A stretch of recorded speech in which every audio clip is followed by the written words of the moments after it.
bebas.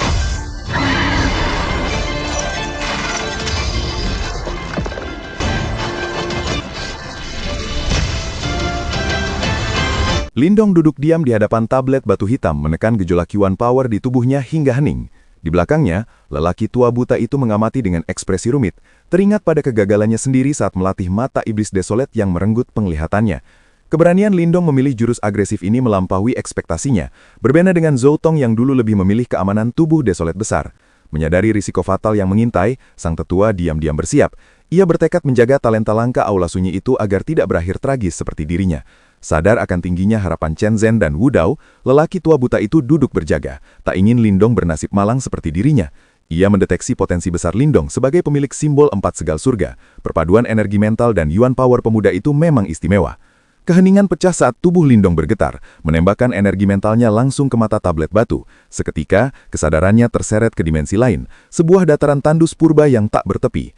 Di tengah aura sunyi yang menyatukan langit dan bumi itu, Lindong terpaku, mendadak merasa kerdil dan tak berdaya di hadapan kemegahan dunia kuno tersebut. Lindong menajamkan tatapannya, menegakkan tubuh untuk mengusir rasa tak berdaya yang menyelimuti. Ia sadar, meski ini alam mental, kekalahan di sini dapat merusak fondasi kultivasinya secara permanen. Dengan tekad bulat, ia melangkah maju. Sentuhan kakinya memicu reaksi berantai, tanah bergetar hebat, mengirimkan denyutan yang meretakan daratan hingga ke cakrawala. Dalam sekejap, sebuah jurang maha besar terbelah di hadapannya. Dari kedalaman kegelapan itu, terdengar raungan memilukan yang seketika memicu badai dahsyat menyapu langit. Dari kedalaman jurang, seekor makhluk purba meledak keluar, tubuh hitamnya yang menjulang laksana pegunungan menghalangi cahaya langit.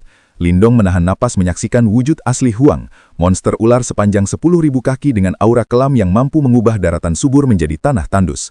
Fokus Lindong terkunci pada satu mata besar yang tertutup di dahi makhluk itu. Meski terpejam, keberadaannya saja memancarkan teror murni. Sang Huang melayang agung di udara, perlahan menundukkan kepalanya yang masif untuk mengamati sosok manusia kerdil yang berdiri menantang di bawah bayangannya. Ekspresi Lindong menegang saat merasakan tanah di bawah kakinya membusuk dengan cepat akibat aura desolet yang memancar. Ia sadar, keraguan sedikit saja dalam pertarungan mantal ini akan berujung kekalahan total. Dengan tekad baja, ia menatap balik makhluk itu, memicu ketidakpasabaran Sang Huang. Mata tunggal di dahi monster itu perlahan terbuka, menyingkap kehampaan abu-abu yang menyerap cahaya dan mengacaukan energi alam. Keringat dingin membasahi Lindong saat sinar kelabu selebar 1000 kaki meletus.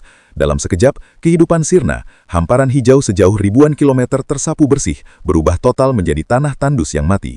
Mengabaikan kehancuran di sekelilingnya, fokus Lindong terkunci pada sinar abu-abu yang melesat ke arahnya. Cahaya mematikan itu memadat dengan kecepatan mengerikan, menyusut dari pilar raksasa menjadi selebar ibu jari tepat saat membidik keningnya. Menolak untuk mundur, Lindong justru merentangkan tangan, menyambut serangan itu sebagai ujian mutlak yang harus ia taklukkan.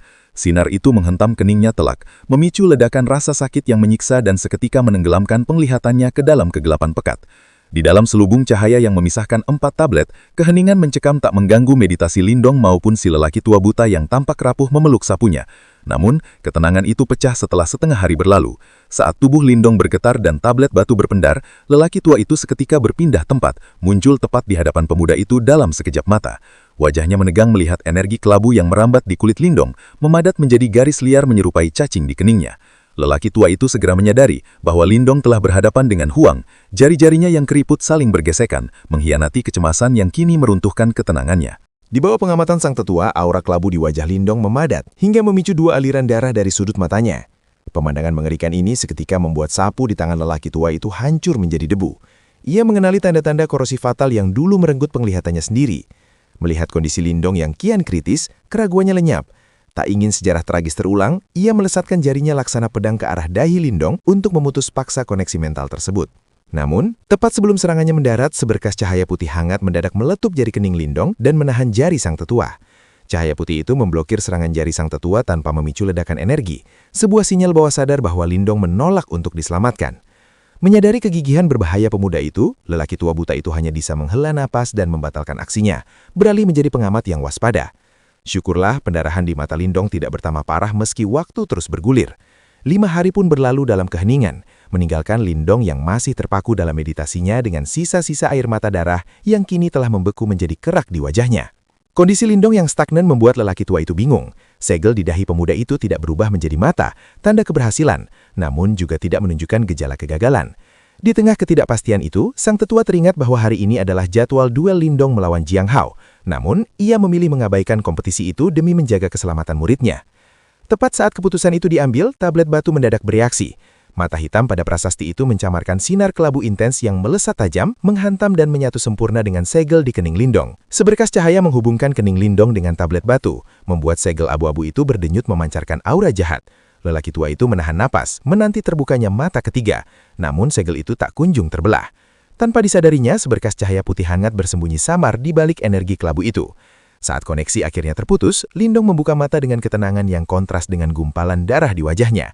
Melihat pemuda itu bangkit dan membungkuk hormat, sang tetua hanya bisa terpaku sesaat karena bingung, sebelum akhirnya mengibaskan tangan, memberi isyarat agar Lindong segera menghadiri kompetisi bulanan yang telah menanti. Lindong berbalik tanpa kata, namun langkahnya tertahan di tepi selubung cahaya oleh peringatan mendesak sang tetua. Lelaki tua itu mengingatkan agar ia membatasi penggunaan mata iblis desolet yang bersifat korosif demi menjaga penglihatannya. Mendengar itu, Lindong hanya mengusap keningnya sembari menyunggingkan senyum tipis. Ia memang merasakan sisi kelam teknik tersebut, namun kekhawatiran itu tak berarti baginya. Selama jimat batu misterius ada di tubuhnya, efek samping mematikan itu akan sepenuhnya diredam. Puncak utama aula sunyi menjulang menembus lautan awan, berdiri kokoh sebagai pusat kekuatan sekte.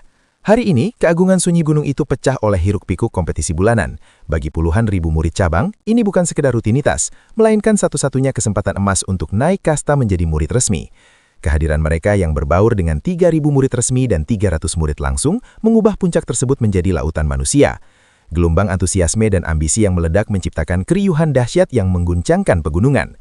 Di puncak tertinggi, aula kuno berdiri megah menembus awan, memancarkan aura agung yang tak lekang waktu. Di hadapannya, stadion hijau raksasa dipadati lautan manusia yang hening. Puluhan ribu murid duduk dalam formasi teratur, menciptakan tekanan udara yang bahkan menggetarkan yuan power alam. Struktur kekuatan terlihat jelas dari tata letak arena.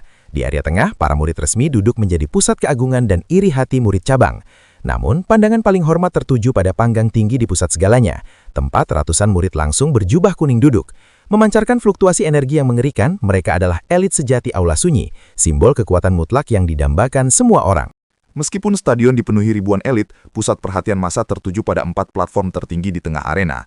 Di sana duduk 4 murid langsung senior, penguasa mutlak generasi muda Aula Desolet yang kekuatannya tak terbantahkan. Dari kursi batu pengawas, Chen Zhen dan Wu Dao mengamati keramaian dengan puas melihat peningkatan kualitas murid cabang, namun pikiran mereka terganggu oleh absennya Lindong. Chen Zhen berniat menunda duel demi memberi waktu Lindong menyempurnakan kultivasinya, namun Wu Dao sadar bahwa rumor tentang si jenius gila sudah terlanjur membakar antusiasme massa. Terlebih lagi, watak keras kepala Lindong yang begitu mirip dengan Zhou Tong, yang dulu nekat menyerbu gerbang Yuan sendirian, membuat Chen Zhen menghela napas panjang, menahan amarah lama dan kekhawatiran akan nasib pemuda itu. Menyaksikan wajah suram Wu Dao, Chen Zhen memilih menghentikan pembicaraan tentang masa lalu. Ia diam-diam meratapi nasib Zhou Tong, sang jenius yang dibunuh langsung oleh pemimpin gerbang Yuan karena dianggap ancaman masa depan. Di arena, keterlambatan kompetisi mulai memicu keresahan. Jiang Hao menatap kerumunan dengan sinis, mencurigai Lindong sengaja bersembunyi dengan alasan latihan.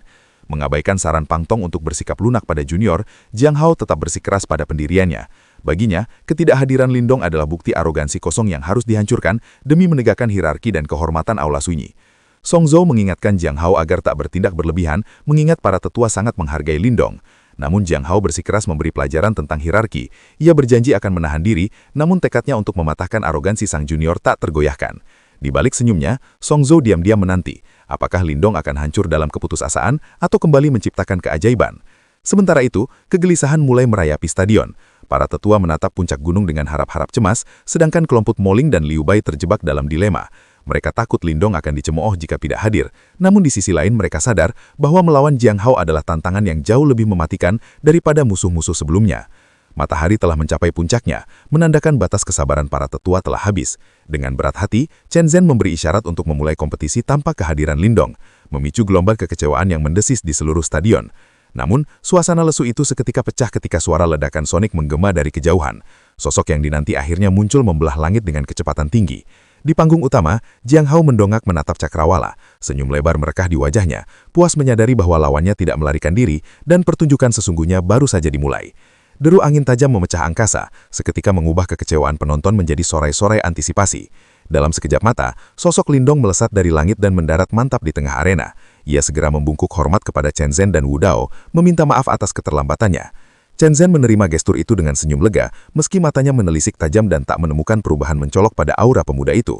Di sisi lain, Jiang Hao bangkit dari singgasananya dengan tatapan meremehkan, menyindir bahwa ia hampir mengira lawannya melarikan diri.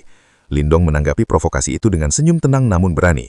Tanpa basa-basi, Jiang Hao tertawa keras dan terjun ke arena layaknya elang menyambar, mendarat tepat di hadapan Lindong, sembari melepaskan gelombang Yuan Power dahsyat yang memancing seruan kagum seluruh stadion. Menghadapi tekanan tahap 7 Yuan Nirvana milik Jiang Hao, Lindong tetap tersenyum tenang. Momen ini seketika menyita perhatian puluhan ribu murid cabang yang selama ini hanya mendengar desas-desus tentang sang legenda baru. Stadion berdengung oleh diskusi hangat mengenai keberanian Lindong, statusnya sebagai juara perang 100 kekaisaran yang menolak gerbang Yuan menjadi topik utama. Suasana arena kian hidup dengan campuran emosi penonton. Sebagian meragukan peluangnya melawan senior sekelas Jiang Hao, sementara para murid perempuan berbisik kagum akan ketampanannya, menciptakan keriuhan penuh antisipasi. Lindong tersenyum tipis menyadari skala kekuatan aula sunyi. Puluhan ribu murid yang hadir semuanya telah mencapai tahap nirvana, sebuah fondasi mengerikan yang menegaskan status sekte super sebagai penguasa sejati wilayah Shuan Timur. Di kampung halamannya, Kekaisaran Great Yan, seorang ahli nirvana dipuja sebagai elit, namun di sini mereka hanyalah murid cabang biasa. Lamunan Lindong buyar saat Jiang Hao meregangkan tubuhnya dengan malas, mendesak para tetua untuk segera memulai pertarungan agar tidak menghambat murid lain. Chen Zhen mengangguk setuju, namun tatapannya menajam saat memberikan peringatan keras. Duel ini hanyalah latih tanding antar saudara, bukan pertempuran hidup mati. Baik Lindong maupun Jiang Hao segera membungkuk hormat, menyiratkan kepatuhan mutlak pada aturan tersebut.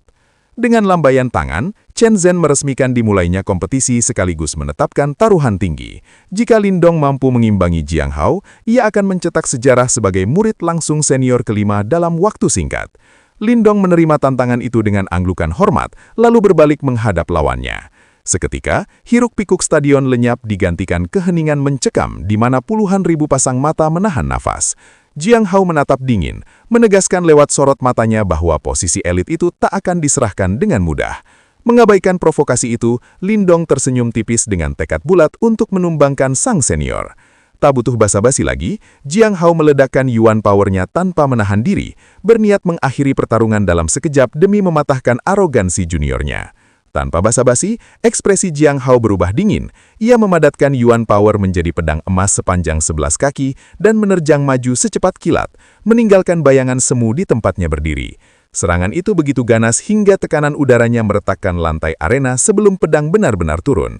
Lindong bereaksi sigap, memanggil segel logam hitam yang membesar seketika untuk menangkis tebasan itu. Benturan keras memercikkan api dan memicu ledakan angin. Meski terdorong mundur, pengalaman tempur Jiang Hao berbicara. Ia memanfaatkan momentum itu untuk memulihkan keseimbangan dan langsung membalas dengan badai tusukan bayangan pedang ke arah pertahanan Lindong. Lindong menghantam segel hitam itu dengan lengan naga hijaunya, mengirimkannya melesat laksana meteorit ke arah lawan. Tanpa gentar, Jiang Hao membalas dengan tinju berbalut cahaya emas, memukul balik objek raksasa itu seolah mainan. Di tengah kekaguman penonton, Lindong mendarat di atas segel yang melayang dan menyeringai belebar, membiarkan hasrat bertarungnya mengambil alih. Ia lantas mengubah lengan kirinya menjadi cakar naga, kini menampilkan sepasang lengan naga hijau yang mengerikan. Menyadari bahaya yang meningkat, Jiang Hao mencengkram pedang emasnya erat-erat, memancarkan fluktuasi energi dahsyat sebagai tanda ia siap meladeni kekuatan penuh Lindong. Fluktuasi energi Jiang Hao memicu pelayuan tanah yang mengerikan, sebuah tanda tak terbantahkan dari bangkitnya Desolate Force. Fokus para murid seketika terkunci pada arena. Mereka sadar bahwa Jiang Hao kini menggunakan kartu asnya, energi eksklusif yang menjadi simbol kekuatan sejati murid Aula Sunyi. Tanah di bawah kaki Jiang Hao retak dan layu seketika, menjadi korban korosi Desolate Force tingkat 7 yang jauh melampaui kemampuan Tong Chuan. Tanpa membuang waktu, Jiang Hao memadatkan energi mematikan itu menjadi Desolate Blade, pedang penuh segel kuno yang memancarkan aura kematian. Dengan satu gerakan fatal, ia menebas ke depan, ruang terdistorsi hebat saat cahaya pedang kelabu merobek aura. Namun alih-alih menghindar, tatapan Lindong justru menajam. Di hadapan ribuan penonton yang terkesi HP, ia melesat dari atas segel logamnya, menerjang langsung menyongsong tebasan maut itu dengan keberanian nekat.